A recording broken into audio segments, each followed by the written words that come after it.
Welcome back to the layout, everyone.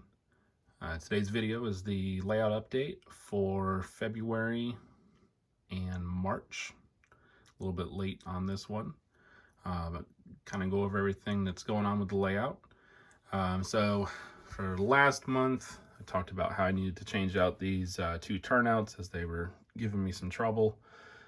So these are both been replaced with Pico. And these are a curved radius turnout. So I have since solved the issues, and only thing's left to do is weather the track and get the ballast back in place. And then as far as adding, I picked up two more scale trains hoppers for my grain fleet. So I got those, and I got the Diecast Masters wheeled excavator that I think everybody seems to be getting one of these on their layout. But I got one of those, so looking forward to that. I was also able to get my Norfolk Southern locomotive weathered. So I got the dirt and grime along the lower, and then I went ahead and got the burn marks, and this is per the prototype. So I got that in place, and this is the other side of it, and again to the prototype.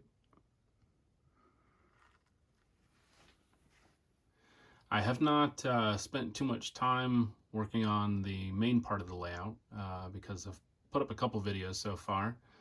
But that would be because I have been expanding the layout on this side. So this is going to be my grain complex, and this is where the interchange is for Norfolk Southern. So I have a double track main in the background, and that's really just going to provide me some storage for my longer trains when I need to park them. And then this gives me a switching area where I can do all of the grain operations. So as far as the structures that I'll have in the grain facility, I'm pretty well stocked up on those. So I have a couple of the storage bins, the grain bins, a couple surge bins. I'll have two different conveyor legs, and then I have a storage shed, and then a grain dryer. So all of these are going to create the grain facility. And then I got 3 tracks in that area that I'll be doing the switching on. And this is just a quick overview of the track plan. So this is where it comes out of the yard, and this is where it becomes the Norfolk Southern double main. That's in the background, and then the foreground is going to be the tracks for the grain facility. So over on this side will be the surge bin and truck unloading storage facility. Closest track in the front, that's going to be storage for switching. The middle track here will be the unloading and loading, and then the third track in the back, that's going to be for additional storage and also unloading as well. And then again, the 2 tracks in the back represent the double main, and then those disappear down into the back behind the HVAC system, which gives me additional storage back there for about another 5 feet. So this is what I've been working on so far.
If you enjoyed this video, please consider subscribing. Be sure to hit the bell where you'll get notifications whenever I post new videos. Give it a thumbs up if you liked it. Also, be sure to leave a comment. I try to respond to everyone's comments. And again, thank you for watching.